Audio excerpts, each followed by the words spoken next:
16h45 sur LCI, ravi de vous retrouver sur la chaîne Info. Poker menteur, dîner des meilleurs ennemis, les qualificatifs affluent ce soir pour commenter le dîner d'État entre Donald Trump et Xi Jinping, les deux hommes les plus puissants de la planète à Pékin qui ont donc rivalisé de compliments. Mais vous l'aurez compris, derrière cette complicité de circonstances, chacun se soupèse, s'observe.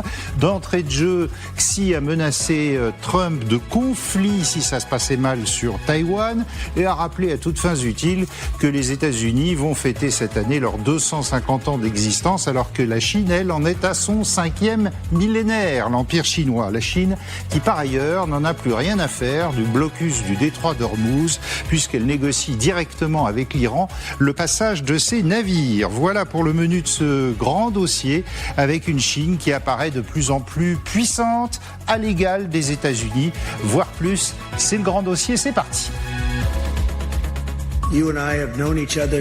Nous nous connaissons depuis longtemps maintenant. En fait, c'est la plus longue relation qu'aient jamais entretenue deux présidents de nos pays respectifs. Et c'est, pour moi, un honneur. Nous avons entretenu une relation fantastique. Nous nous sommes bien entendus. Quand il y avait des difficultés, nous les avons résolues. Je vous appelais et vous m'appeliez. Et chaque fois que nous avons un problème, les gens ne le savent pas, nous le réglons très rapidement. Et nous allons avoir un avenir fantastique ensemble. J'ai un immense respect pour la Chine, pour le travail que vous avez accompli. Vous êtes un grand dirigeant. Je le dis à tout le monde. Parfois, les gens n'aiment pas que je le dise, mais je le dis quand même parce que c'est vrai. Je ne dis que la vérité. Mais oui, cet homme-là ne dit que la vérité, c'est évident. Bon, on est surpris de tous ces qualificatifs, ces louanges, évidemment, c'est un dîner d'État. Tout est chronométré. On salue ce soir le général François Solvency. Bonsoir, consultant géopolitique LCI, on a pu vous présenter. Samantha de Benderme, chercheuse à la Royal Institute of International Affairs. Bonsoir. Grégory Phillips, le rédacteur en chef international d'LCI. Et puis Guillaume Roquette, directeur de la rédaction du Figaro Magazine. On est toujours ravis de vous retrouver. Alors, où allons-nous ? Eh bien, nous allons tout de suite à Pékin, justement, vous retrouver Louise Malnois avec Mathieu Somme. D'abord, quelle heure est-il chez vous ? Il fait nuit, on le voit bien, dîner d'État terminé, première journée terminée, j'allais dire qu'il s'est bien passé, en tout cas dans la forme. Oui, qui s'est bien passé dans la forme avec, dès le début de journée, ce grand accueil protocolaire qui a été réservé au président des États-Unis face au Palais du Peuple avec l'armée, avec des enfants rassemblés qui s'agitaient en chœur avec drapeau américain, drapeau chinois, des fleurs. Et ça a eu l'air de plaire au président Trump, ça a eu l'air de le flatter. Et puis derrière, il y a eu donc les échanges entre les deux chefs d'État les plus puissants au monde qui se sont ensuite rendus au Temple du Ciel. C'est un temple très important ici, un des plus célèbres, des plus fameux de Pékin. Ça a permis quand même déjà quelques petites avancées parce qu'il y a eu des accords qui ont déjà été trouvés aujourd'hui, notamment sur la question du soja américain. La Chine s'est engagée à acheter plus de soja américain. Il y a aussi des commandes passées auprès de Boeing. Alors apparemment, elles sont un peu décevantes. On attendait 500 Boeing commandés par la Chine aux États-Unis. Ce sont finalement 200, mais ce sont quand même quelques points importants qui ont été abordés, actés aujourd'hui. Et puis je me permets de revenir parce que je vous entendais précédemment citer le président chinois Xi Jinping parler de la longue histoire de la Chine qui remonte à plus de 50 000 ans, Déjà, ces 5000 ans, ils posent question, ils ne sont pas validés. En fait, il n'y a pas de consensus des archéologues, des historiens sur l'ancienneté de la civilisation chinoise. Et ça, c'est un point qui est important pour le président Xi Jinping. Un message qu'il essaie de diffuser, mais qui ne fait pas consensus. Merci beaucoup, Louise, depuis Pékin ce soir. Samantha de Benderme. Alors, derrière tous les sourires, les enfants avec les petits drapeaux, etc., enfin bon, tout ce qui est classique pour un dîner d'État, est-ce que pour vous, ça s'est bien passé ou au contraire, Xi a d'entrée de jeu montré sa supériorité au président américain? Bien passé pour qui, justement? Ouais. Deux choses frappantes. Premièrement, c'était le langage corporel de Trump quand il chantait les louanges de Xi. Je trouvais qu'il était un petit peu recourbé sur lui-même. Ses mains étaient cachées. Normalement, vous savez, on a l'habitude de le voir. Pendant que vous parlez, regardez le menu. Pas mal, bon, classique. Mais... tout le temps agiter ses mains. On sentait qu'il lisait son texte. Hein, il était pris par... Surtout, il n'y avait pas l'enthousiasme qu'on connaît à Trump. Et puis, il n'a pas cessé de flatter Xi Jinping. Quand on entend Trump critiquer le pape, critiquer Zelensky, critiquer tous ses alliés européens, et là, il est en train de chanter le louange de quelqu'un qui, au fond, est un des grands dictateurs de la planète. Deuxième chose, c'est le discours de Xi quand il a dit plusieurs choses. Nous avons la relation la plus importante du monde. Il ne faut surtout pas qu'on l'abîme, qu'on fasse quoi que ce soit pour menacer l'importance de cette relation. Et puis Taïwan, il a insisté sur le fait que il a dit que Taïwan ne soit pas une partie de la Chine. Si ça se passe mal sur Taïwan, ça va pas aller. Voilà, l'indépendance de Taïwan et la paix dans les détroits est aussi incompatible que l'eau et le feu. Ouais. Voilà. Donc d'emblée, il a vraiment mis ses cartes sur la table.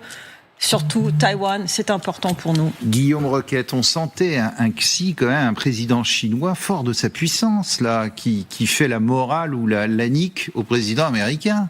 Déjà, il est chez lui, donc c'est toujours l'avantage. C'est comme dans les matchs de football quand on est à domicile. Il y a en plus le fait que Xi Jinping a un avantage majeur sur Trump, c'est que lui, il est président à vie. Donc il a le temps pour lui.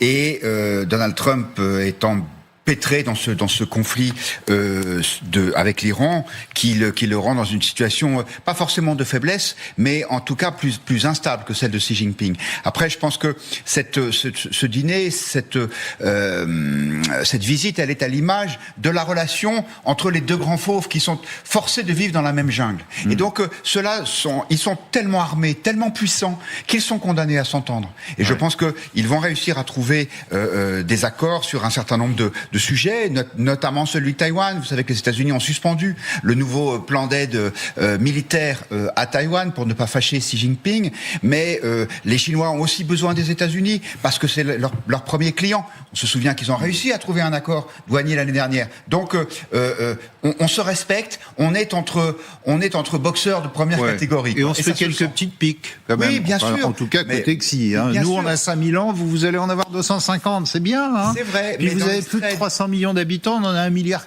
Bon, c'est comme ça. Oui, c'est certain, mais néanmoins, c'est vrai. Et d'ailleurs, dans l'extrait de Trump que vous venez de nous donner, il parlait presque comme un président normal. C'est-à-dire que le langage était maîtrisé, adulte, responsable. Ouais. Ça prouve qu'il est conscient de l'enjeu. On n'est pas habitué à voir Trump comme ça. Évidemment, quand Trump arrive dans un pays, il y a un maître mot aussi, le business. Et il est arrivé avec une ribambelle des plus grands dirigeants américains. Écoutez. Et je tiens simplement à dire, au nom de toute notre formidable délégation, que nous avons les plus grands hommes d'affaires, les plus importants et je suppose les meilleurs au monde. Nous avons des gens extraordinaires et ils sont tous à mes côtés. Nous avons sollicité les 30 plus grands dirigeants mondiaux et chacun d'entre eux a accepté. Je ne voulais pas de numéro 2 ou de numéro 3 de leur entreprise. Je ne voulais que les meilleurs. Ils sont ici aujourd'hui pour vous rendre hommage, à vous, à la Chine. Ils sont impatients de commercer et de faire des affaires. Et cela sera tout à fait réciproque de notre part. Et le sucre continue, ils sont tous là avec vous. Regardez cette image, il y avait les PDG de Boeing, d'Apple, et puis regardez Elon Musk. Alors lui, il a parlé à personne. Sur l'image, mais il est venu avec son petit garçon. On l'a vu arriver avec son petit garçon, qui là, au moment du dîner d'État, a sans doute été confié à une babysitter, mais il est arrivé avec son petit garçon qu'on avait déjà vu dans le bureau. Ouais. Mais pendant ce temps-là, on ne le voit pas à l'image, tous les autres discutent entre eux. Lui, il est dans son coin à boire son coca. Vous l'avez vu, on lui sert du vin, mais il boit le coca. Grégory Phillips, justement, venez avec moi. C'est la priorité sans doute de ce déplacement pour Trump qui emmène donc cette ribambelle, on les voit ici à l'image, de chefs d'entreprise américains. Les premis, les numéros 1, pas les numéros 2. Oui, bien sûr. Les meilleurs, parce que l'objet de ce déplacement, c'est évidemment aussi et surtout de parler de business. Alors regardez, on vous a fait une sélection de quelques-uns des grands patrons. Musk, on en a parlé, Tesla et SpaceX. Tesla, la voiture électrique. Vous voyez, usine à Shanghai. Évidemment, vous voyez l'intérêt de Musk. Tim Cook, le patron d'Apple, pour quelques semaines encore, il va bientôt céder la place. Apple, qui dessine ses iPhones en Californie, qui les fabrique en Chine avec des puces de Taïwan. Vous voyez exactement. Vous voyez l'intérêt pour quelqu'un comme Tim Cook d'être dans le voyage. Des patrons de fonds d'investissement, le patron BlackRock, plus grand mondial, je ne sais pas combien de milliards de dollars. Citigroup, banque américaine, Goldman Sachs, et puis le patron de Boeing. Très important parce que Boeing veut vendre des appareils aux Chinois et il y a déjà des promesses d'achat assez énormes. Regardez. La promesse d'achat qui a été signée. Alors ça ne veut pas dire que les avions seront achetés dans l'année qui vient, etc. C'est un engagement, on verra s'il est respecté.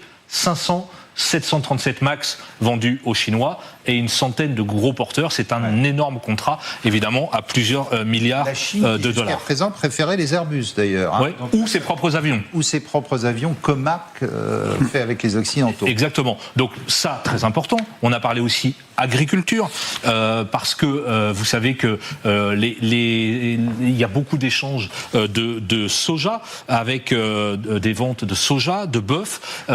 On pourrait vendre du soja américain aux Chinois. Et ça, évidemment, à qui ça parle, à votre avis ? Aux agriculteurs du Midwest, aux électeurs notamment de Trump, qui, évidemment, voient ça d'un très bon œil à quelques mois maintenant des élections de mi-mandat. Donc, clairement, il y a Taïwan, il y a le détroit d'Ormuz, il y a l'Iran, on va en reparler, j'imagine. Mais avant tout, cette rencontre, elle est business.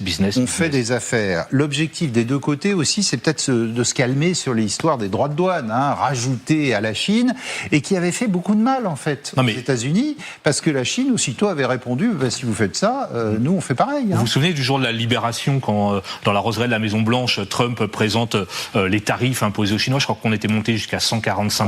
Ouais. Ah oui, avec le fameux panneau. Voilà. Et puis, c'était encore monté, il y avait eu un bras de fer énorme avec les Chinois. Bon, aujourd'hui, les droits de douane sur les produits chinois importés aux États-Unis, c'est 25 à 30%. Donc ça s'est relativement calmé, mais il y a toujours un énorme déficit commercial entre les deux pays, 251 milliards au bénéfice de la Chine au premier trimestre. Donc le déficit commercial américain est encore extrêmement important. Pourquoi ? Parce que la Chine, dans cette guerre commerciale, s'est un peu adaptée. Regardez, je vais vous montrer une carte. Les exportations chinoises aux États-Unis, certes, moins 32%. Mais maintenant, comment est-ce qu'ils font ? Ils passent par d'autres pays. La Chine envoie ses produits made in China au Vietnam, à Taïwan par exemple. Puis ça part quand même aux États-Unis. Enfin, la Chine garde aussi une arme absolument très importante, c'est évidemment les terres rares. On estime à peu près que 70% de la production mondiale est faite en Chine. Donc ça aussi, dans les négociations commerciales, c'est évidemment un avantage très important pour les Chinois. Terres rares absolument indispensables dans un nombre de produits considérable. Merci Grégory. On va retourner en plateau. Bon, normal tout ça, le business as usual, j'allais dire, derrière Taïwan, derrière les dossiers qui fâchent, le détroit d'Ormuz, etc. Avant tout, avec Trump à la manœuvre, on parle affaires. Alors, plusieurs choses qui sont intéressantes. On n'a pas mentionné que le PDG de Nvidia est aussi allé, il a été mis sur la liste au dernier moment. Donc Nvidia, c'est l'entreprise américaine qui fabrique les puces à haute technologie. Donc la Chine fabrique beaucoup de puces électroniques. Nvidia, c'est les puces à haute technologie qui sont essentielles pour l'IA. Et un des sujets de discussion va justement être l'IA entre la Chine et les États-Unis. La Chine a une attitude très différente vis-à-vis de l'IA. Elle est beaucoup plus pour une architecture complètement ouverte. Et enfin, vous avez vu qu'ils ont discuté aussi, Chinois et Américains, sur les limites de l'IA. Mais les Chinois qu'est-ce que ça veut dire ? C'est important. Alors, parce que l'IA, vous pouvez lui faire dire n'importe quoi, lui faire faire n'importe quoi. Alors, pas en Chine, parce que la Chine a justement cet outil DeepSeek qui est l'équivalent un peu de ChatGPT chinois. Si vous lui demandez, par exemple, est-ce que Xi Jinping ressemble à Winnie l'ourson ? Parce qu'il y a beaucoup de blagues sur le fait que Xi Jinping ressemble à Winnie l'ourson. Eh bien, DeepSeek va réfléchir pendant un petit moment et ensuite va vous dire « je ne peux pas répondre à cette question ». Donc, la Chine met des limites sur l'IA, sur ses outils à l'intérieur de la Chine. Par contre, elle voudrait encourager les Européens, surtout, à construire des plateformes IA en utilisant des bases chinoises. Et Nvidia, qui va donc avoir l'autorisation des Américains et des Chinois de vendre ces puces ultra performantes à la Chine. C'est un point très important que nous, Européens, devrons surveiller pour nos constructions de plateformes IA. Parce que si nous commençons à dépendre de la Chine, là, la porte est ouverte, non seulement indépendante. Vous vous souvenez, on avait déjà dit ça au moment de la 5G, de la téléphonie mobile, etc., en se disant, derrière, qu'est-ce qu'il y a, hein ? Bon, gros point fort de cette rencontre également, Taïwan, là, on ne s'attendait pas forcément à une telle velléité de la part des Chinois, mais d'entrée de jeu, Xi Jinping qui dit, si ça se passe mal, il va y avoir conflit. Alors conflit en mandarin, ça ne veut pas forcément dire la guerre, on a envie de dire tant mieux. Écoutez le présentateur de la télé chinoise. Xi Jinping a souligné que la question de Taïwan était la question la plus importante des relations sino-américaines. Si elle est bien gérée, la relation entre les deux pays peut maintenir une stabilité globale. Si elle n'est pas bien gérée, les deux pays entreront en collision, voire s'affronteront. Louise Malnois, on vous retrouve en direct de Pékin pour le grand dossier. C'est quand même assez fort ce qu'a dit Xi Jinping là-dessus, après les louanges de Trump. Il dit, non, attendez, là il faut que ça se passe bien, sinon il va y avoir un problème. Absolument. En fait, c'est une ligne rouge qui a été tracée par Pékin depuis très longtemps. Hein. Taïwan, c'est vraiment une province que Pékin considère comme chinoise et qui doit être intouchable. Toute puissance étrangère qui se positionne vis-à-vis de Taïwan est aussitôt sanctionnée en venant tout de suite lui dire attention où vous mettez les pieds, ça met en péril notre relation bilatérale. Mais là, c'est vraiment monté d'un cran. Alors, même si on attendait à ce que le sujet de Taïwan soit abordé pendant ces rencontres, on ne s'attendait pas à ce que ce soit posé d'entrée de jeu dès les premières rencontres. Et que, en fait, ça a été les premiers mots qui ont été... Vous avez passé cet extrait de la télévision d'État. Lorsque nous avons eu les premiers résultats de ces premières rencontres bilatérales ce matin, il y a eu tout un tas de choses qui ont été dites par les agences américaines, les médias américains, les journalistes qui étaient là. Et du côté chinois, la première chose qui est sortie et qui a entretenu toute la journée la presse et les gros titres aujourd'hui, c'était la question de Taïwan. En citant Xi Jinping, qui est donc monté d'un cran dans son vocabulaire, non seulement en citant que Taïwan est une question essentielle, une ligne rouge à ne pas franchir. Le soutien militaire américain, Pékin n'en veut pas. Donc Donald Trump a suspendu le dernier paquet d'armes qui doivent être livrées à l'île autonome du Pacifique en attendant de rencontrer Xi Jinping. Mais au-delà de ça, il a bien dit que si c'était mal géré, cela risquait de déboucher non seulement sur un conflit potentiellement dans le détroit de Taïwan, mais que surtout ça mettait à risque réel entre les États-Unis et la Chine. Merci beaucoup Louise, en direct de Pékin ce soir. Général Chauvency, conflit entre la Chine et les États-Unis, on a quand même du mal à y croire. Je ne suis pas certain qu'il faut éloigner cette possibilité. Si vous reprenez le rapport annuel du Pentagone au Congrès américain qui a lieu sur la puissance militaire de la Chine depuis 2000 annuellement, donc le 26e, donc de décembre 2025, il est spécifié en toutes lettres que la Chine, en 2027, sera en mesure d'envahir Taïwan. Ouais. C'est écrit. Or, si vous reprenez, on met ça dans un autre contexte, le contexte iranien... En mesure, ça veut dire quoi ? Ça veut dire qu'elle aura suffisamment d'hommes, de matériel, de... Production navale, beaucoup de production navale, notamment en termes de batellerie, c'est-à-dire tout ce qui est chaland de débarquement, nombre de navires, voilà, donc, et autres capacités. Et puis, si vous remettez ça en contexte avec l'Iran, les Américains ont dépensé beaucoup de munitions dans cette guerre. Or, ces munitions ont été prises sur les stocks qui auraient pu servir ailleurs, en l'occurrence du côté de la Chine. Donc aujourd'hui, on a même des informations ou des rumeurs, ça dépend de quel côté on se place, où finalement, oui, alors 2027, il faut qu'on soit prêt à faire front contre la Chine, mais peut-être que ce ne sera pas avant 2028-2029. Donc là, je pense même qu'il y a une fenêtre d'opportunité pour la Chine pour rappeler aux Américains, attention, vous n'êtes plus en mesure maintenant de vous opposer à une récupération de notre territoire, en quelque sorte, à Taïwan. Vous n'avez plus les moyens. On vous prévient dès maintenant que nous sommes prêts à faire quelque chose. Est-ce qu'on peut aller jusqu'à, certains disaient, est-ce que les Américains ne sont pas prêts à céder sur Taïwan pour que ça s'arrange sur le détroit d'Ormuz. On a entendu ça. Est-ce que l'art du deal à la Trump s'appliquerait aussi à Taïwan? On échange ça contre autre chose, Hormuz, ou peut-être même la fin de la guerre en Ukraine que Trump voudrait pour obtenir le prix Nobel. Honnêtement, j'en sais rien. En tout cas, il y a des gestes. Par exemple, le gel des livraisons d'armes à Taïwan, c'est un geste que à Taïwan, on mesure bien les conséquences que ça peut avoir. Il semblerait que pendant ce dîner, Taïwan la question n'ait pas été abordée. Peut-être la sera-t-elle demain lors de la dernière bilatérale entre les deux hommes, la dernière réunion entre les deux hommes.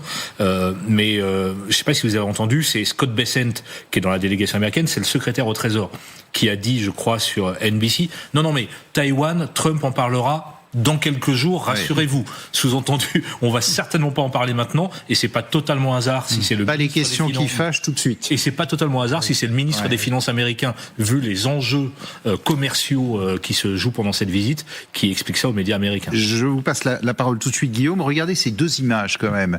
À Guam, c'est pas très loin de Taïwan. L'USS Maine, sous-marin lanceur d'engins, qui a fait une apparition comme ça, tiens, on est là. Bon, ok. Regardez le nombre de bases américaines dans l'Asie-Pacifique. Là aussi, c'est monstrueux. Il y en a partout. Alors que la Chine, elle, ne possède qu'une base extérieure à Djibouti. Guillaume Roquette, Taïwan, les Américains ne lâcheront pas, ou au contraire, pour plaire à Pékin, ils risquent de faire un geste? Alors, l'attitude des Américains vers Taïwan est assez subtile. Ils le soutiennent militairement. Effectivement, ils ont suspendu ce nouveau contrat de fourniture de matériel militaire en 2026, mais il y en a déjà eu un de 11 milliards en 2025. Donc, ils fournissent en armes régulièrement. Mais pour autant, les États-Unis ne reconnaissent pas Taïwan comme un État souverain. La position officielle américaine, c'est de dire, faut que les Chinois s'entendent. Mais comme nous, c'est ça, tout ça, c'est issu de 1949 et de la première République chinoise. Puisque ce sont les Chinois, les Chinois nationalistes, pour faire court, battus par les communistes de Mao Tse-tung, se sont réfugiés à Taïwan. Et l'idée des Américains, en tout cas officiellement, c'est de dire il faut que tout ça se règle pacifiquement et avec l'accord de la population de Taïwan. Et donc en fait, je pense que c'est sur ce point-là que les Chinois voudraient surtout pas que les Américains bougent. Lâcher Taïwan, mais ce serait un désaveu terrible des États-Unis et de la puissance américaine dans la région. Et l'image que vous venez de montrer avec toutes ces bases en est l'illustration parfaite. Qu'est-ce que va penser la Corée du Sud, qui a son meilleur ennemi, qui menace de les envahir en Corée du Nord? Qu'est-ce que vont penser les Japonais si les Américains commencent à lâcher Taïwan? Donc je pense que Trump va rester extrêmement prudent sur ce domaine-là. Et en fait, l'expérience montre que il est capable d'être fantasque, mais sur les sujets vraiment intéressants, là, il fait attention, et c'est ce qu'on a vu hier. Vous aviez vu, en plus, dans le passé, Taïwan avait dit, si on est envahi, on détruit nos usines de super chips, de super semi-conducteurs. Et là, le monde sera stoppé. C'est aussi une menace. Mais beaucoup de ces usines ont été déplacées au Vietnam, justement, parce que... Et à la demande des États-Unis, par exemple à la demande de Apple, pour réduire cette indépendance. De tout ce que j'ai lu sur Taïwan et la Chine, le scénario le scénario préféré des Chinois n'est pas celui d'une invasion de Taïwan qui, militairement, et là je parle sous contrôle du général, serait extrêmement difficile. Le débarquement en Normandie, ça aurait été une journée à la plage, en comparaison à ce que voudrait dire un vrai débarquement sur Taïwan, non seulement à cause des fortifications, mais à cause du littoral lui-même. Ce que les Chinois préféreraient, ce serait une absorption petit à petit, surtout via l'information. Mais là, la guerre informationnelle, mais là, ce que les Chinois voudraient obtenir de Trump, c'est que le langage américain qui aujourd'hui est subtil, c'est que nous ne soutenons pas l'indépendance de Taïwan. Se transforme en nous nous opposons à l'indépendance de Taïwan. C'est un mot qui change, mais qui pour les Chinois serait très important. Marco Rubio, lui, a dit il n'y aura pas de différence, rien ne va changer dans notre relation avec Taïwan. Les Américains continuent aussi à dire qu'ils s'opposent à un changement du statu quo par la force, par un côté ou par l'autre. Donc ça reste dans l'ambiguïté, dans le flou, mais les Taïwanais, eux, Ah ben les Taïwanais, ils ont peur que Trump ne s'abaisse. Hein. Washington, on y va tout de suite. Justine Jankowski, vous êtes avec nous. Comment est-ce que globalement, d'ailleurs, aux États-Unis, on juge cette première journée? Est-ce que c'est une humiliation pour Trump ou est-ce qu'il a fait le job? Alors officiellement, l'administration américaine garde la face. On le voit notamment avec ce compte-rendu de la Maison-Blanche qui met l'accent sur les points positifs, sur les points de convergence, qui dit que Xi Jinping et Donald Trump s'engagent à approfondir leurs liens commerciaux, qu'ils sont tous les deux d'accord sur le fait qu'il faut rouvrir le détroit d'Ormuz. Et dans ce communiqué, il n'y a pas un mot sur cette mise en garde sur Taïwan. Effectivement, cette sortie de Xi Jinping qui dit à Donald Trump si le problème de Taïwan est mal géré, Washington et Pékin pourront s'affronter, entrer en conflit. C'est un avertissement clair, une menace de Pékin, mais effectivement, c'est une ligne rouge qu'on connaît. On connaît la position des Chinois sur Taïwan. Donc d'un côté, vous avez un Donald Trump qui est venu en Chine aussi pour solliciter l'aide de la Chine, ou en tout cas dans l'espoir que la Chine l'aide à régler son conflit avec l'Iran. De l'autre, vous avez un Xi Jinping qui le sait très bien et qui entend peser de son influence dans ce dossier pour pousser les Américains à réduire leur vente d'armes à Taïwan. Les Chinois le savent très bien. Ici, le Congrès a approuvé une vente d'armes de 14 milliards de dollars à Taïwan. Ils attendent tout simplement le feu vert de Donald Trump qui ne le donne pas, qui ne l'a pas encore donné, sans doute parce qu'il ne veut pas froisser son homologue chinois. Donc on le voit bien ici, derrière les faces, le tapis rouge, le dîner avec des ingrédients, des plats soigneusement sélectionnés pour plaire au palais du président Donald Trump. Ce que retient la presse ici, c'est effectivement cette mise en garde sur Taïwan. Et ça, l'administration américaine l'a bien senti puisqu'on l'a vu tout à l'heure. Marco Rubio a donné cette interview à NBC News et a dit que les États-Unis ne changeaient pas de position sur Taïwan, comme une manière de dire que finalement, elle ne se laissait pas impressionner par ces avertissements chinois. Merci beaucoup, Justine, depuis Washington. On le disait en début d'émission, poker menteur, derrière tous les sourires. Ça deal et ça discute. On accueille Sylvie Berman qui va nous rejoindre juste après la pub, ancienne diplomate aux États-Unis, ancienne ambassadeur de France en Chine et en Russie, rentrée. On est ravis de vous accueillir. Et puis en deuxième partie de cette émission, on fera le match des armées, qui est la plus puissante au moment où nous parlons, alors que la Chine rattrape son retard d'une façon gigantesque. On reviendra également sur l'Iran, qui pendant ce temps-là, dans le détroit d'Ormuz, existe, puisqu'elle a arraisonné un navire, elle a fait monter les gardiens de la révolution dessus, et puis direction les ports iraniens. À tout de suite.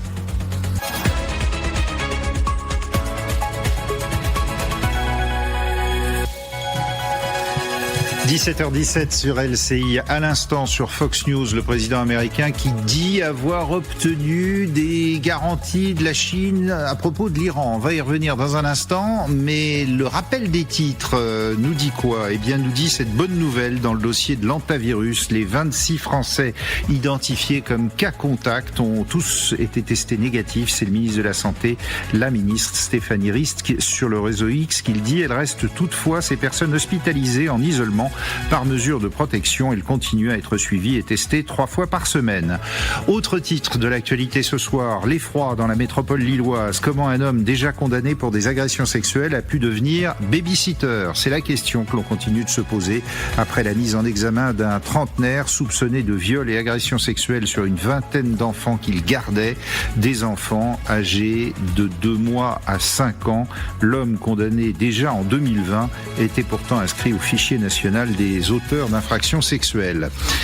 Et puis la guerre qui continue au Liban au moment même de la reprise des pourparlers à Washington entre représentants de Beyrouth et d'Israël. Selon l'armée israélienne, une attaque de drone du Hezbollah près de la frontière a fait plusieurs blessés civils. L'armée israélienne qui a de son côté prévenu de nouvelles frappes dans le sud du Liban aujourd'hui. Hier, on le rappelle, les frappes israéliennes ont tué 22 personnes selon les autorités libanaises. Voilà pour l'essentiel de l'actualité. Revenons donc sur cette info qui tombe à l'instant.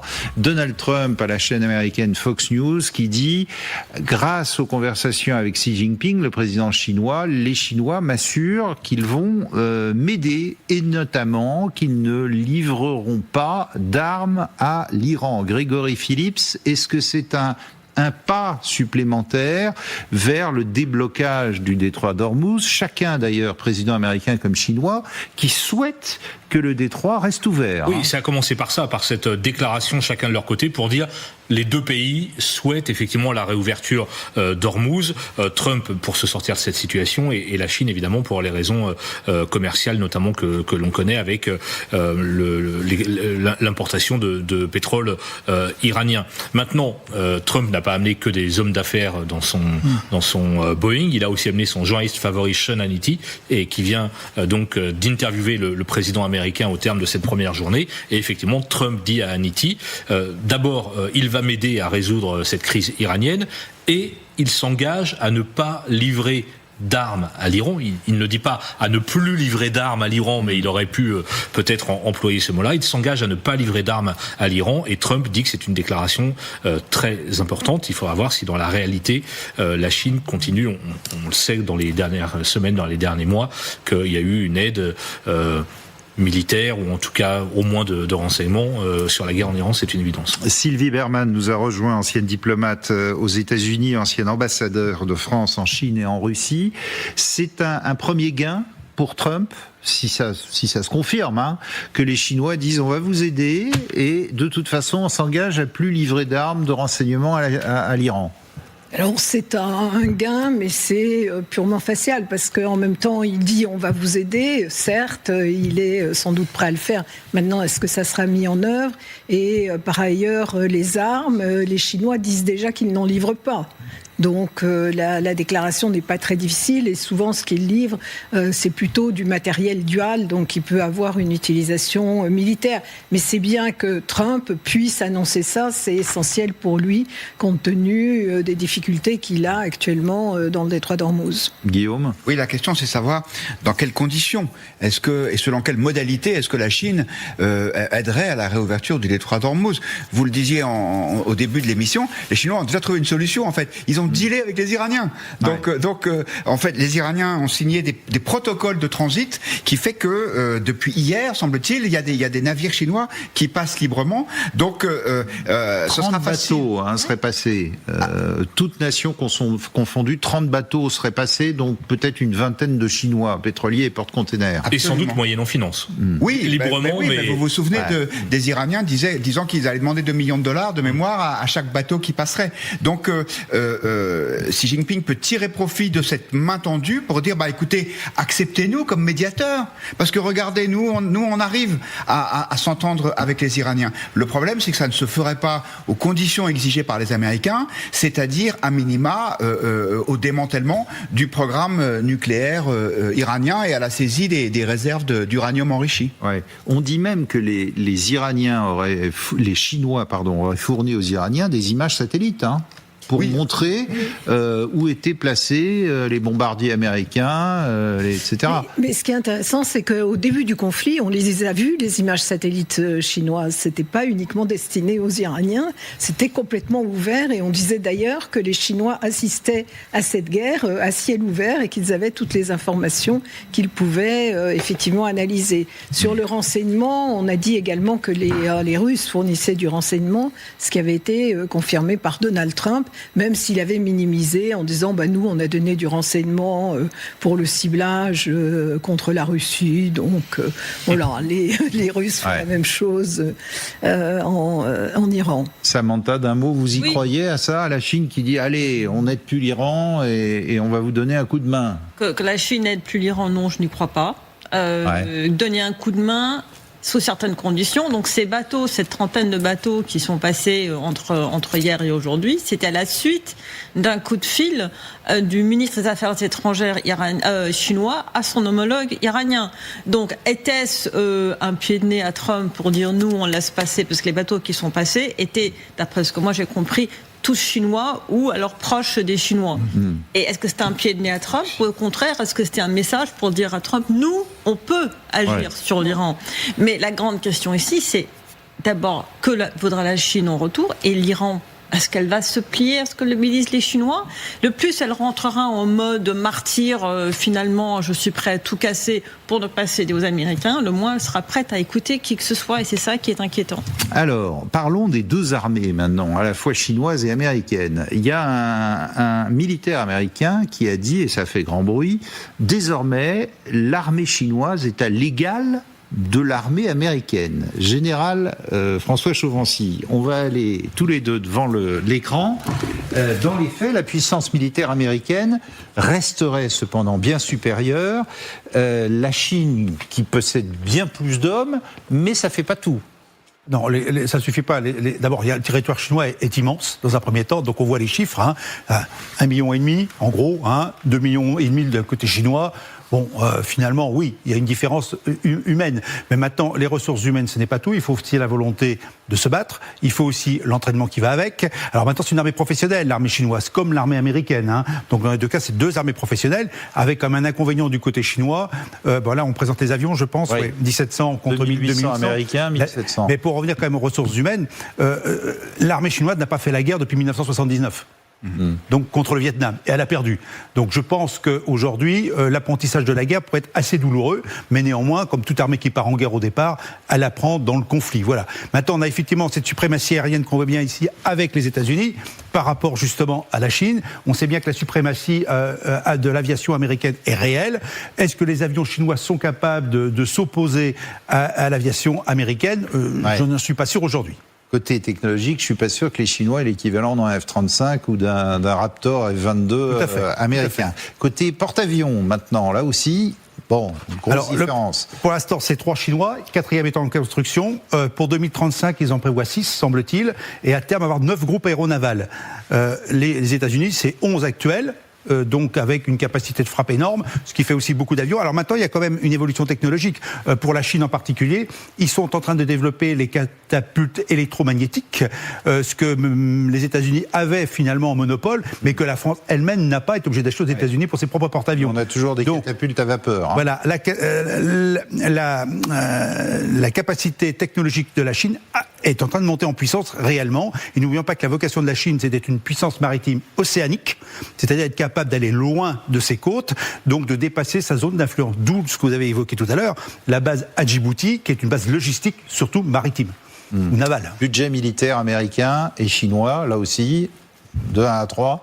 1 à 3, et l'année prochaine peut-être 1,15 milliard demandé par Trump, c'est quand même énorme. Maintenant, alors il y a une notion de parité d'achat aussi.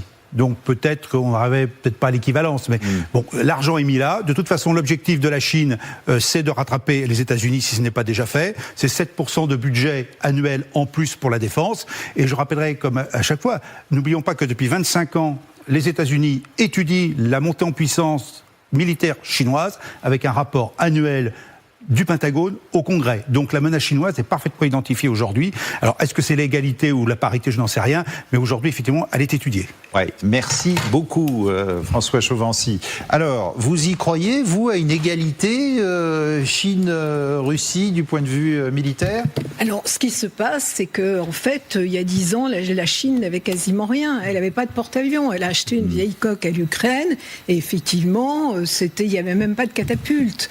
En quelques années, ils en ont 3, le 4e est en construction et d'ici 2035... Alors les 2 premiers, pratiquement... ce sont toujours des vieux clous. C'est absolument. Ouais. Oui, mais ils progressent très très vite. Donc, effectivement, mais ce qu'ils cherchent, c'est la parité, non pas pour se battre avec les Américains, mais pour dissuader. Et ils le font dans tous les domaines. Il y a un sujet qu'on n'a pas évoqué, mais qui relève de la dissuasion. Parce qu'il ne va pas y avoir de guerre nucléaire entre les deux. Mais la Chine, qui s'en tenait, comme la France, à la stricte suffisance en matière d'ogive nucléaire, a commencé à accélérer son programme. On a 600 maintenant, on aura 1000 en 2030 et continuera pour être reconnue comme sérieuse dans ce domaine. Donc c'est les progrès qui sont faits constamment, qui sont importants. Sur la marine, alors qu'elle n'avait pas de marine, à une époque, on disait tous les 4 ans, elle construit l'équivalent de la marine française. Aujourd'hui, c'est tous les 3 ans. Donc, encore une fois, ce qui est important, c'est que ça progresse, et c'est la raison pour laquelle des militaires américains sont inquiets. Oui, et des militaires américains s'entraînent. Regardez ces images. Ça s'appelle l'exercice Balitakan. C'était aux Philippines la semaine dernière, juste la semaine dernière.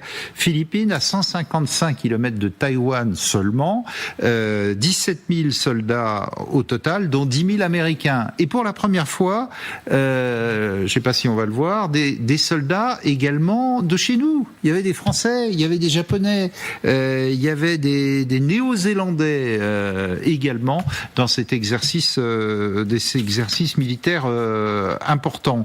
Ça veut dire quand même qu'on prend vraiment au sérieux une possible invasion et un repoussage des soldats à Taïwan. Mais il n'y a pas que Taïwan. Les Chinois commencent à se montrer très agressifs aussi autour des Philippines. Si vous êtes Australien ou Néo-Zélandais, vous êtes conscient de la menace chinoise depuis des décennies.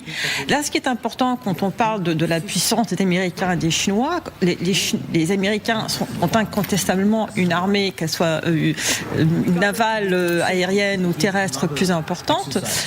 Terrestre peut-être pas tellement, mais c'est que les Américains sont dispersés, ils ont des responsabilités, ou ils se sont octroyés des responsabilités dans le monde entier. Aujourd'hui, les Américains... Mais ça a toujours été le cas. Oui. Mais les Chinois, non. Les Chinois, ils sont là pour dissuader dans leur territoire. Ils sont pas en train d'avoir des bases militaires en Allemagne. Bon, quoique aujourd'hui, les Américains en Allemagne, il y a une question dessus.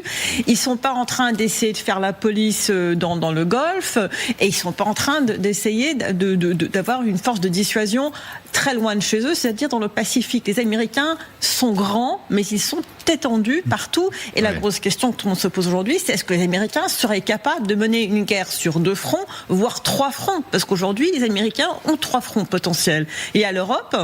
Ouais. Avec la menace russe, il y a bien sûr aujourd'hui le Moyen-Orient et la Chine. Et la réponse que je vais laisser au général Chauvency, mais que j'entends beaucoup attendez, vous avez aussi Cuba, Venezuela, etc. Doctrine Monroe, on doit rester mettre chez nous. La réponse semblerait être non.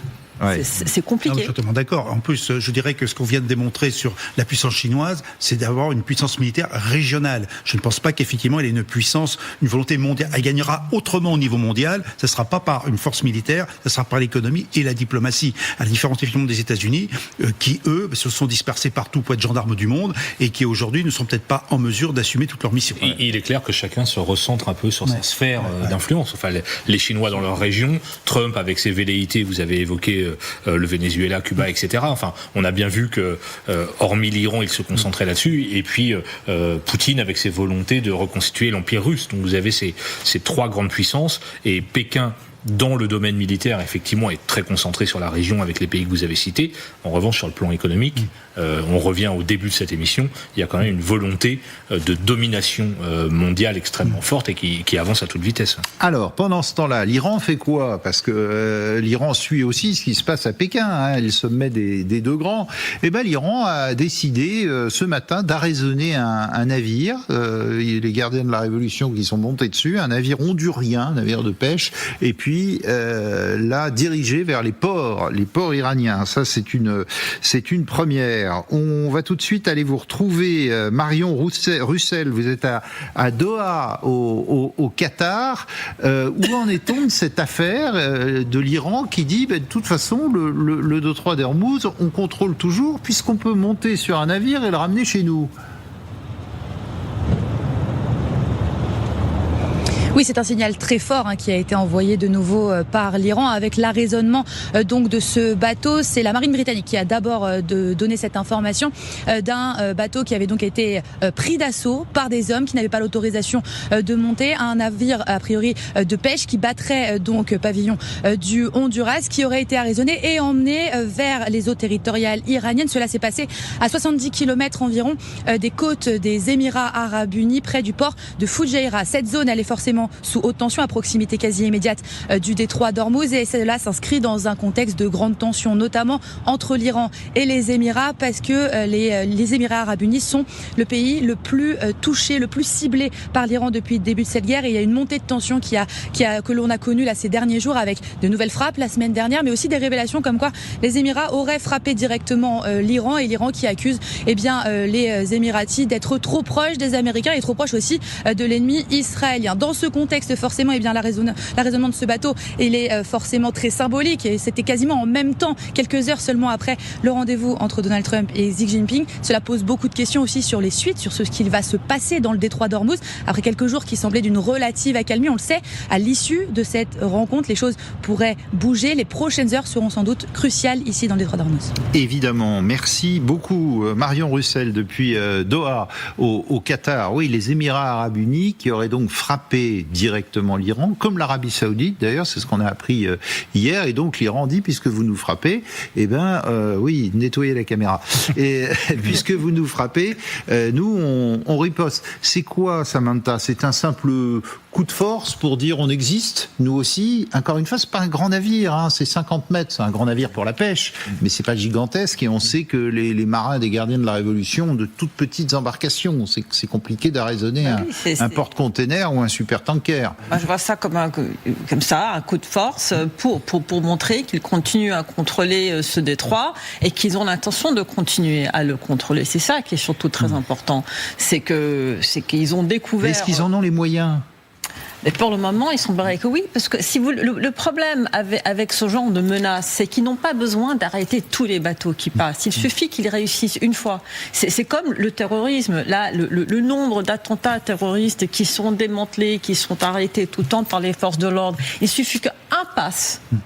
Et c'est un échec. Oui. Et c'est une victoire pour les terroristes. Et bien, c'est la même chose quand on essaie d'arrêter une centaine de tankers ou de petits bateaux. Il suffit qu'on puisse en raisonner un pour envoyer le message. Et bien, ça suffit. Le message, il est passé. La peur, elle est là. Les assureurs vont se dire, oh là là, c'est encore trop dangereux. Et on va en parler sur des plateaux. Et ça va envoyer un message aux États-Unis. Non, vous ne contrôlez rien. Et c'est nous qui avons la main sur ce détroit qui est un des plus importants passages commerciaux mondiaux. Et de leur côté, les Américains disent avoir fait faire demi-tour à 70 bateaux depuis le début de l'opération. Donc de toute façon, franchir le détroit d'Ormuz en ce moment, c'est à haut risque. C'est vrai, mais chacun fait preuve de maîtrise. Dans la gestion de ce conflit. Effectivement, le raisonnement de ce bateau, c'est un nouveau mode opératoire pour les Iraniens, mais c'est pas une escalade. C'est-à-dire que ils tirent pas dessus. Ils le récupèrent et ils vont le contrôler. Mais de la même façon qu'il y a des bateaux qui passent dans le détroit d'Ormuz. Or, souvenez-vous, il y a quelques semaines, on disait les Iraniens ont miné le détroit. De toute évidence, ils l'ont pas miné, en tout cas suffisamment peu pour que les bateaux puissent passer. Donc, les Américains, de la même façon, obligent les bateaux à faire demi-tour, mais il n'y a pas un coup de feu qui est tiré. Comme si, dans chaque camp, on voulait montrer sa force tout en faisant bien attention de ne pas être dans l'escalatoire, comme disent les militaires, pour qu'un accord reste possible. Ouais. C'est en ça que quand Trump dit qu'on peut arriver à la libération du détroit d'Ormuz, il n'a pas complètement tort. Ouais, Trump qui disait lui-même, ce sont des escarmouches, il n'y a pas si longtemps. Mais alors que le risque d'escalade existe, parce que vous avez des rapports du renseignement américain qui disent que notamment sur toute la zone côtière, la bande côtière, les gardiens de la Révolution disposent encore de matériel balistique, de lanceurs de missiles, la fameuse flotte moustique dont on parle, là, ces petites vedettes rapides qui peuvent avoir une capacité de nuisance assez forte, parce que vous mettez 3 gars avec un lance-missile et qui s'approche d'un pétrolier, etc., vous provoquez une marée noire. Et une catastrophe. Donc, il semblerait que oui, militairement, et c'est assez surprenant au 75e ou 76e jour de guerre, que les Iraniens ont encore des capacités militaires dans cette zone. Donc oui, techniquement, ils peuvent encore contrôler ce détroit d'Ormuz, mais avec une volonté, vous l'avez dit, effectivement, de faire baisser la température. On n'est pas sur des actions extrêmement ou spectaculaires ou meurtrières. Alors, la grosse différence, on en parlait il y a quelques minutes, c'est aussi que les Chinois, eux, de leur côté, discutent directement avec les Iraniens et font passer leurs bateaux. Alors, moyennant finance ou pas, on ne sait pas trop. Regardez ce super-tanker, 2 millions de barils à bord. Il est passé hier, très simplement, le détroit d'Ormuz, et on nous dit qu'une vingtaine de bateaux chinois, en accord avec les Iraniens, sont passés. Oui, tout à fait, mais il ne faut pas oublier que l'Iran est depuis 2023, à la demande de la Chine, membre des BRICS. Alors, ce n'est pas une alliance comme l'OTAN, mais enfin, c'est un groupement de pays qui ont des projets en commun. Ils ont signé par ailleurs un partenariat stratégique. Et alors, c'est pas une alliance. On parle toujours d'alliance en disant c'est l'allié de l'OTAN, de l'Iran, mais pas du tout. Donc pour eux, c'est facile de négocier avec les Iraniens. Par ailleurs, ils utilisent une route terrestre également qui passe par le Turkménistan et qui va jusqu'en Chine. Et ils savent que ces jours-ci, les Américains vont pas les bloquer. Donc je pense qu'ils en ont profité en faisant passer 30 bateaux d'un coup. Et puis ça permet de ravitailler la Chine en pétrole et en marchandises. Ils en ont besoin. Et moyennant peut-être $1 par baril. Enfin, c'était c'est $1 par baril. $1 par baril, vous faites un droit de péage et en plus... Donc 2 millions pour le bateau. Et vous remplissez les caisses de la République islamique. Vu ce que l'Iran doit aux Chinois déjà, ils ont dû négocier quelque chose de plus intéressant pour eux. Alors, on va aller à Téhéran, tout de suite. Siavash Ghazi est sur place. Il revient sur l'arraisonnement de ce bateau par les Iraniens et puis ce droit de passage aux Chinois. Allons-y. L'Iran reste inflexible, comme on peut le voir sur cette affiche sur la place Vanak. La main est la main d'un gardien de la révolution. En bas, donc c'est les Émirats Arabes Unis et donc l'Iran qui tient donc le détroit de Hormuz avec pour inscription les États-Unis ne peuvent rien faire.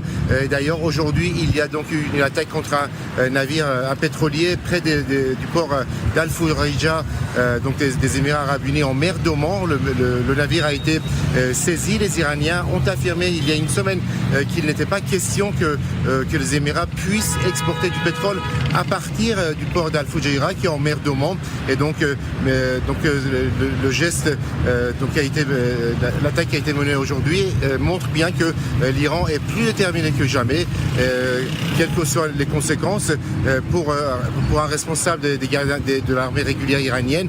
Le péage et les taxes que l'Iran va percevoir va représenter 2 fois les rentrées pétrolières du pays, donc une manne très importante pour la reconstruction du pays, mais aussi pour développer encore davantage les forces armées iraniennes.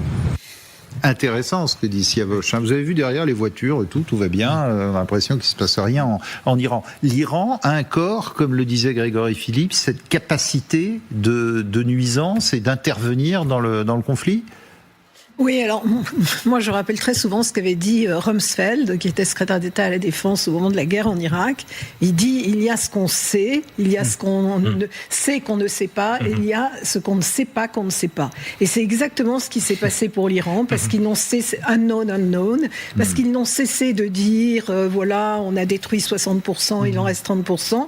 Aujourd'hui, on nous dit l'inverse, on en a détruit 30%. On ne sait rien en réalité, mais ce qui est clair, c'est que l'Iran prépare cette guerre depuis 47 ans et depuis 1 an de manière encore plus intensive. Et effectivement, même les services de renseignement et même les services de renseignement israéliens ont des lacunes. Ouais, et puis c'est intéressant ce que vous disiez sur les BRICS, c'est-à-dire la constitution de ce monde parallèle, anti-occidental, de fait, et qui semble quand même avancer et marcher. Oui, c'est ce qu'on appelle abusivement le Sud global, puisque la Chine est plutôt à l'Est qu'au Sud, en tout cas par rapport à l'Occident. Mais c'est vrai qu'il y a une sorte d'entente presque spontanée, presque instinctive entre des pays qui ont en commun une forme de détestation de l'Occident, d'abord parfois au nom de l'histoire, qui est l'histoire coloniale, souvent aussi au nom d'intérêts qui sont contradictoires, et d'un refus de puissances régionales comme l'Iran, mais aussi comme la Turquie, ou de puissances mondiales comme la Chine, d'accepter l'impérium américain. Ce qui est intéressant avec ce que disent les Iraniens maintenant, c'est qu'ils mettraient en place ce péage. Alors, d'un point de vue du droit international, c'est très choquant parce que ce sont des eaux internationales. C'est exactement comme si la France mettait un péage dans le détroit du Pas-de-Calais. Alors, ça permettrait de combler un peu nos déficits, ça nous ferait du bien. Mais c'est absolument contraire à toute règle internationale. Mais commercialement, ce serait supportable parce que vous le disiez, $1 par baril, à $100 le baril, ça fait 1%. Si c'est le prix à payer pour le rétablissement du commerce des hydrocarbures dans le monde, je pense qu'il y a beaucoup de compagnies pétrolières qui seraient prêtes à accepter ça. Alors le paradoxe, c'est quand même ce matin, et Xi Jinping et Trump ont dit on est d'accord tous les deux pour libérer le détroit d'Ormuz. Et d'un autre côté, la Chine paye. Alors, il faudrait savoir. Mais alors, les pays du Golfe sont très en colère à cette idée que la Chine est payée, parce qu'ils disent finalement c'est en train de créer un précédent Et pour nous, c'est absolument inadmissible que l'Iran puisse contrôler ce détroit et que ce paiement devienne un payage qui sera plus ou moins institutionnalisé. Par rapport aux BRICS, ce qui est quand même très ironique, c'est que le terme BRICS, au début était BRIC avant l'arrivée de l'Afrique du Sud, de South Africa, c'est un terme qui a été créé par un banquier de Goldman Sachs qui voyait dans ces pays, au début du siècle, des pays... Symbole du capitalisme américain. Des pays à forte croissance, des pays dans lesquels il fallait investir, des pays qui avaient un potentiel, donc tous les portefeuilles, il fallait des fonds BRIC ou BRICS, et eux ensuite repris cette terminologie, mais c'est une terminologie qui a été créée à la base pour des pays qu'on espérait aller rentrer dans le grand capitalisme mondial. C'était quand la Russie était en plein essor et quand la Chine est rentrée dans l'Organisation mondiale du commerce.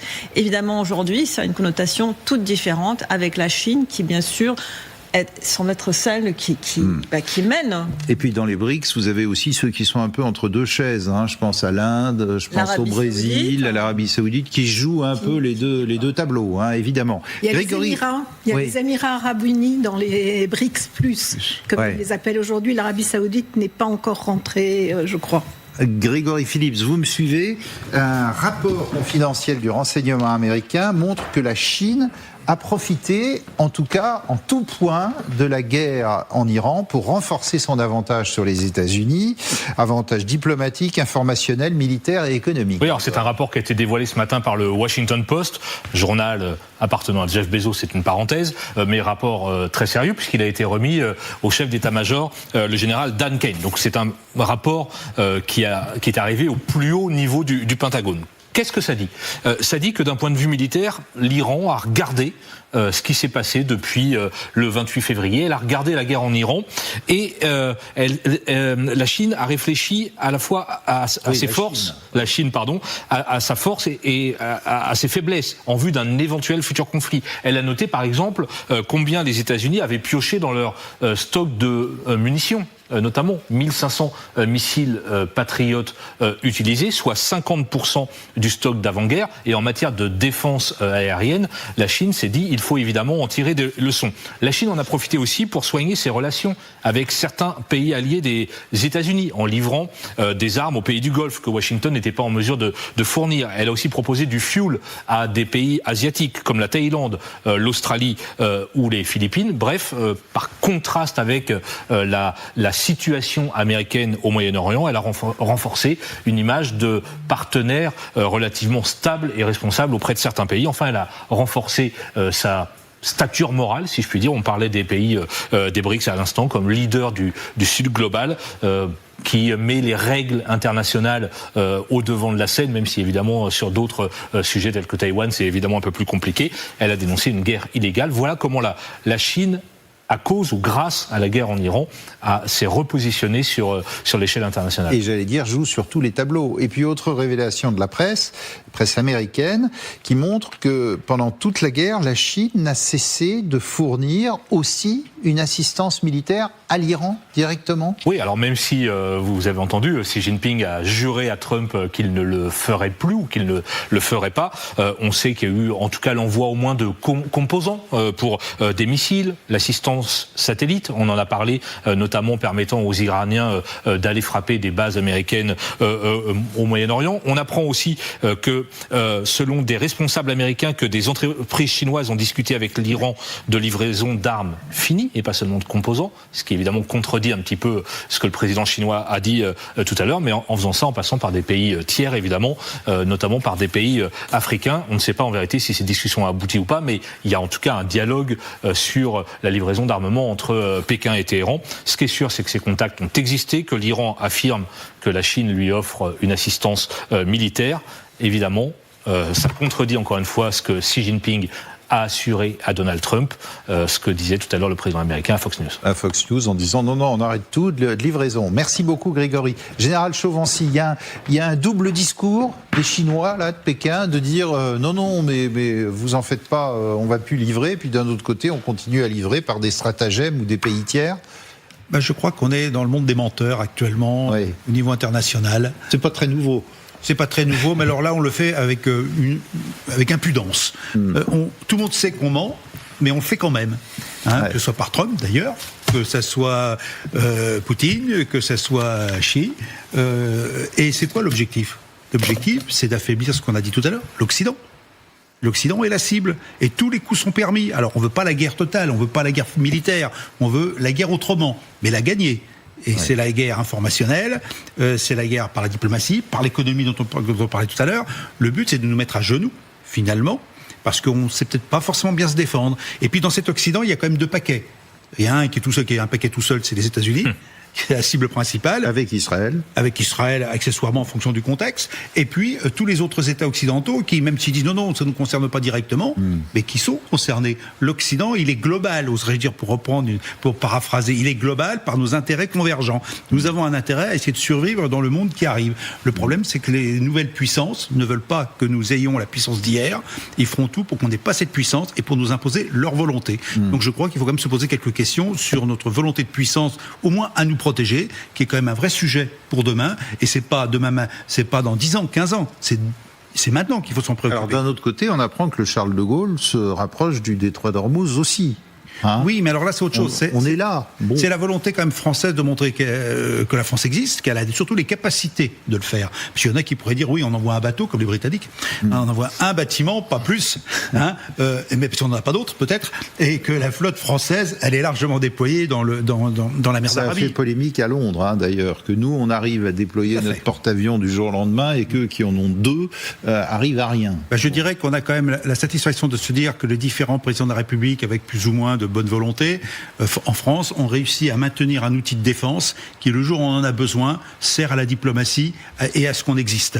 Même si on pourrait reprocher à certains de ne pas avoir fait tout ce qu'il fallait. Mais peu importe. On a une réalité aujourd'hui, et puis on a le président Macron, quand même, qui sait utiliser l'outil militaire au service de sa diplomatie. Oui, mais il faut quand même dire que le Charles de Gaulle était en mission pour aller dans le Grand Nord, il était au Danemark quand il a fait demi-tour, il devait aller au Grand Nord, vers la région arctique, où justement nous sommes potentiellement face à la Russie. Et c'était des exercices pour montrer aux Russes, voilà, l'Europe est là, elle existe, elle se défend, et maintenant le vrai porte-avions, le seul vrai important qui existe en Europe, mais il est parti dans le détroit. Donc nécessité fait loi, j'allais dire le 25 février. Nous avons une menace directe à nos portes, une menace qui se fait sentir de plus en plus chaque jour. Et qu'est-ce qu'on fait ? On envoie notre porte-avions dans le Golfe. Donc il y a aussi, je dis pas que c'est pas bien de le faire. Je dis juste qu'il faut quand même se rendre compte que nous avons un problème en Europe, parce que vous avez parlé. J'ai trouvé ce que vous avez dit était très intéressant, que si Poutine et Trump qui se mettent ensemble, mais finalement c'est la destruction de l'Occident. Mais Trump, c'est l'Occident. Trump, c'est l'Occident. Une question qu'on peut se poser. Et c'est ça qui est grave. C'est que Trump, aujourd'hui, quand on regarde qui il critique, quand on regarde avec qui il fait copain-copain, c'est pas avec nous, c'est avec Poutine et c'est avec Xi. Qu'est-ce que l'Occident aujourd'hui ? Sommes-nous, Européens, les représentants de l'Occident aujourd'hui et les gardiens ? Il malmène ses alliés. C'est que l'Occident, en fait, c'est un système politique. Oui. Et on voit bien que les États-Unis se dégagent un petit peu de cette vision occidentale que nous avions jusqu'à présent. Voilà. Maintenant, pour la critique concernant le porte-avions au nord, le porte-avions au sud, après, on choisit les priorités. Et la priorité était manifestement le détroit d'Ormuz, mais aussi avec cette volonté, non pas dans le cadre d'un exercice d'une unité opérationnelle, ce qui est un peu différent, de dire, vous les Européens, je suis là, moi je viens avec mes bateaux, ce serait bien que vous veniez m'aider, parce qu'on va faire quelque chose ensemble avec les 50 États dont on a beaucoup parlé sous cette coalition, je dirais, navale, et c'est là pour montrer qu'on existe. Et je crois que ce qui a été fait avec ce groupe aéronaval dont vous avez parlé, le Charles de Gaulle, c'est de montrer que, on peut le faire, mais maintenant qu'il faut que les autres arrivent, alors il faut que les autres États participent. Bon. Des frégates britanniques qui le protègent. Ils ont deux chasseurs de mine italiens. Oui, et ils ont réussi à sortir une frégate britannique. Bon, Poutine, vous l'avez mentionné, pendant ce temps-là, on a l'impression qu'il dit, moi aussi j'existe. Et il n'y a pas que Xi et Trump. Qu'est-ce qu'il dit via son porte-parole Peskov, que lui aussi, il prévoit un voyage en Chine, et pendant ce temps-là, il bombarde à tout va l'Ukraine. Regardez ces images en direct, on déblaye un immeuble civil, donc objectif civil qui a été complètement détruit dans le centre de Kiev. On en est à 8 morts, il y en avait eu 1, puis 5, puis 8. Et rendez-vous compte, Poutine, la nuit dernière, a lancé 56 missiles et je ne sais plus combien 670 drones sur Kiev. Donc là aussi, on est dans quoi là ? On est dans un Poutine qui dit je vais aller jusqu'au bout. Moi aussi j'ai mon conflit et j'y vais, je détruis. Oui, mais tout à fait, mais c'est la raison pour laquelle il a annoncé également le lancement réussi du Sarmat, alors que ça avait été un échec précédemment, et c'est pas un hasard s'il le fait pendant la visite de Trump à Pékin. Donc un missile spécial. Absolument. Hypersonique. Là, de toute façon, il a décidé de frapper le plus possible, y compris contre les populations civiles, y compris à Kiev. Il va pas conquérir Kiev, mais il cherche quand même à intimider, à effrayer, à dissuader. Et par ailleurs, dans le Donbass, c'est même plus un statu quo. Et les Ukrainiens ont repris un peu de territoire, alors que jusqu'à présent, les Russes grignotaient peu à peu, pas beaucoup, lentement, mais ils y arrivaient. Aujourd'hui, c'est plus le cas. Donc c'est complètement gelé sur le front. Or, il nous laisse entendre que ses militaires lui ont dit qu'en septembre, il aurait gagné la totalité du Donbass. Donc je pense qu'on est aujourd'hui très largement aussi dans la propagande. Oui, il assurait la semaine dernière que la guerre était bientôt finie. Tout à fait. À voir ce qu'il entend par là. D'ailleurs, c'est très intéressant parce que ça reboucle avec notre émission. Poutine fait savoir par la voix de Dmitri Peskov qu'il va à Pékin la semaine prochaine. Bien sûr.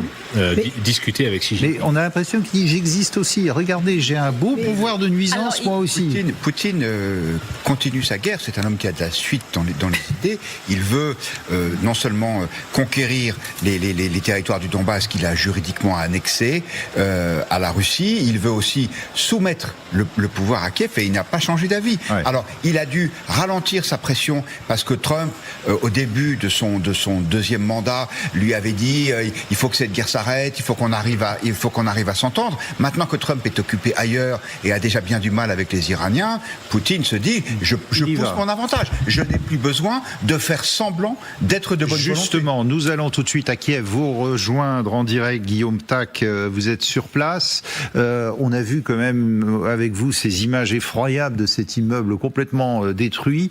8 morts. C'est quoi ? C'est une nuit pratiquement sans précédent qu'a vécu l'Ukraine la nuit dernière ?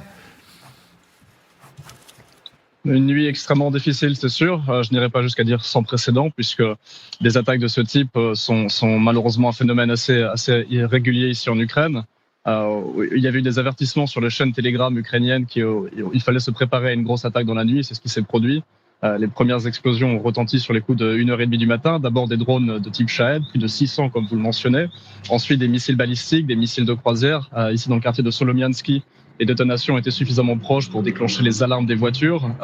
Et dans les heures qui ont suivi, on a entendu le balai des gyrophares à mesure que les sauveteurs se rendaient sur différents lieux, y compris sur le lieu d'un immeuble résidentiel intégralement effondré. Et selon les autorités municipales, il pourrait encore se trouver potentiellement des victimes mortes ou vivantes. Donc une nuit malheureusement extrêmement difficile.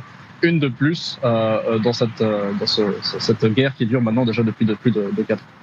Merci beaucoup Guillaume, en direct de Kiev, et on voit les images quand vous êtes dessous, là, toutes ces lumières, ça vous tombe dessus. 670 drones, 56 missiles. C'est vrai, le Financial Times, vous l'évoquiez, a dit, les généraux de Poutine ont dit, il va prendre le Donbass avant l'automne. Oui, pourquoi ils disent ça alors que ça n'avance pas, les Russes n'avancent pas. Ils le disent, ils allaient prendre le Donbass le 25 février 2022, ils sont obligés de le dire. Si vous permettez, j'aimerais reprendre sur cette attaque de drone. C'est qu'il y a eu une grande partie qui est tombée sur les Carpates, donc à l'ouest de l'Ukraine, à la frontière hongroise, à tel point, c'était tellement violent que le ministre des Affaires étrangères hongrois, la toute nouvelle, qui s'appelle Victoria Orbán, mais qui n'a rien à voir avec l'ancienne Orbán, a convoqué l'ambassadeur russe pour dire est-ce que vous êtes en train de nous attaquer ? Alors les drones n'ont pas dépassé la frontière, mais la Hongrie était en alerte. Donc quand on parle de la menace pour l'Europe, je rappelle que la Hongrie fait partie de l'Union. Regardez, là c'est la carte des missiles et des drones qui sont tombés pendant la nuit. C'est tout le pays, c'est gigantesque. Mais il y a, pour revenir à votre question sur la Russie, aujourd'hui le pouvoir russe, on sent on sent l'impact de la guerre avec cette parade du 9 mai qui n'a pas eu lieu. Poutine a vraiment besoin de commencer à démontrer des résultats de cette guerre, une guerre où il perd du territoire. Cette année, il a perdu du territoire. Alors dire que les Ukrainiens sont en train de gagner, ce serait un peu trop important, mais ils sont en train de perdre beaucoup moins vite que l'année dernière. Les Russes sont en train de perdre aussi. Et donc, Poutine, évidemment, qu'il doit dire qu'on va prendre tout le Donbass. Mais je répète, il dit ça... Poutine en baisse flagrante dans les sondages, hein. Enfin, les quelques sondages qui existent encore en Russie, et qui doit tout faire pour essayer de remonter la pente, parce qu'en ce moment, l'opinion publique commence à dire ça va bien, la guerre, là. Plus de 4 ans, ça suffit. Ça dépend à qui on parle, hein. Il y a beaucoup de gens qui connaissent très bien la Russie, qui disent que le peuple lui-même, c'est un petit peu comme au temps du stalinisme, tout le monde était responsable des problèmes, sauf Staline lui-même. Je crois que dire que Poutine est en baisse dans des sondages, c'est un peu trop fort. Par contre, que le pouvoir de Poutine soit affaibli, il y a énormément de rumeurs sur des potentiels coups d'État, sur ce qui se passerait à l'intérieur que les oligarques, par exemple, qui jusqu'à présent soutenaient... Alors ça fait des années qu'on le dit, hein, pardonnez-moi, mais les révolutions de palais, on en parle depuis... Sauf que la parade du 9 mai, elle a quand même montré quelque chose. C'est une grande fébrilité à Moscou. Est-ce qu'ils avaient plus peur de ce qui pourrait venir de l'intérieur que de l'extérieur? Dernière chose, il est maintenant interdit de mentionner les attaques de drones ukrainiennes en Russie dans la presse russe. Oui, et de l'opération spéciale. Attention. Non, on ne peut plus parler. Si un drone ukrainien attaque quelque chose en Russie, on ne peut pas en parler. Merci beaucoup. Vous retrouvez cette émission en podcast sur toutes les plateformes.